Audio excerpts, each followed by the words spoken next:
મુખ્યમંત્રી ભૂપેન્દ્ર પટેલ દ્વારા મહત્વનો નિર્ણય રત્ન કલાકારો અને હજારો નાના વેપારીઓ માટે લીધો છે।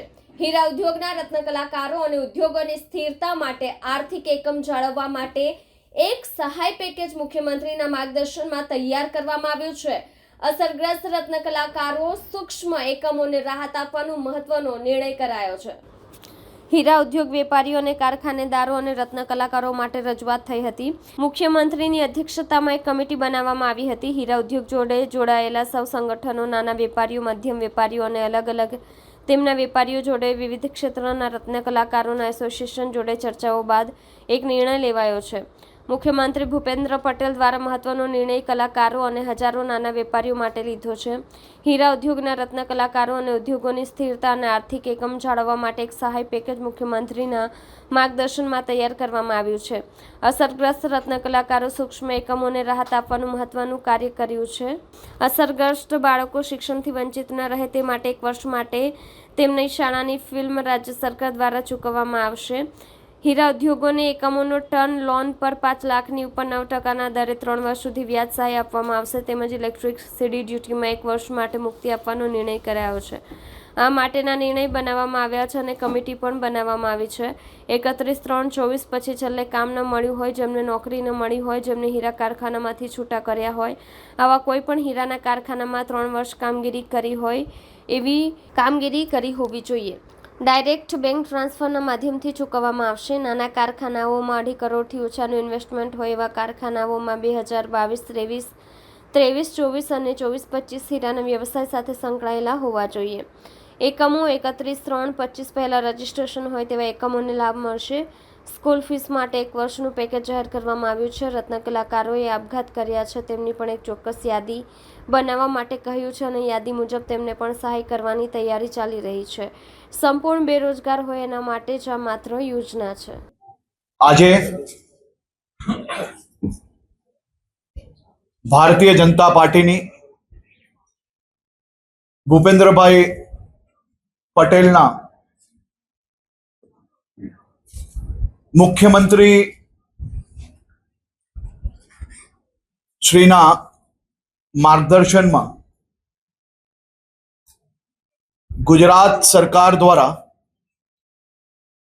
ગુજરાતના હીરા ઉદ્યોગ જોડે જોડાયેલા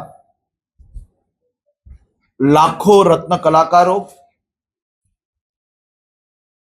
નાના કારખાનેદારો, સૌ વેપારીઓ માટે ભારતીય જનતા પાર્ટીના ચૂંટાયેલા સૌ પ્રતિનિધિઓ, સુરતના સૌ ધારાસભ્યશ્રીઓ, શહેર ભારતીય જનતા પાર્ટી સાંસદ શ્રી, અમરેલી, ભાવનગર, બનાસકાંઠા, મહેસાણા, અમદાવાદ શહેર, આ તમામ ક્ષેત્રના ચૂંટાયેલા પ્રતિનિધિઓ અને ભારતીય જનતા પાર્ટીના સૌ શહેર સંગઠનો, જિલ્લા સંગઠનો દ્વારા આદરણીય મુખ્યમંત્રી શ્રી અને ખાસ કરીને પ્રદેશ અધ્યક્ષ શ્રી CR પાટીલજી દ્વારા भी મુખ્યમંત્રી શ્રીને જે ચૂંટાયેલા પ્રતિનિધિઓને ખાસ કરીને રત્ન કલાકારોની માંગ, રત્ન કલાકારોને જે દુનિયાભરમાં હાલ હીરાના વેપારમાં મંદીના કારણે પડતી અનેક તકલીફોની રજૂઆતની બાદ મુખ્યમંત્રીશ્રીએ આદરણીય મંત્રી શ્રી પ્રફુલભાઈ પાનસેરિયા, હું અને ACS હોમ અને મુખ્યમંત્રી શ્રીના પ્રિન્સિપલ સેક્રેટરી શ્રી મનોજ દાસની એક કમિટી બનાવવામાં આવી હતી। ત્યારબાદ હીરા ઉદ્યોગ જોડે જોડાયેલા સૌ સંગઠનો, નાના વેપારીઓ,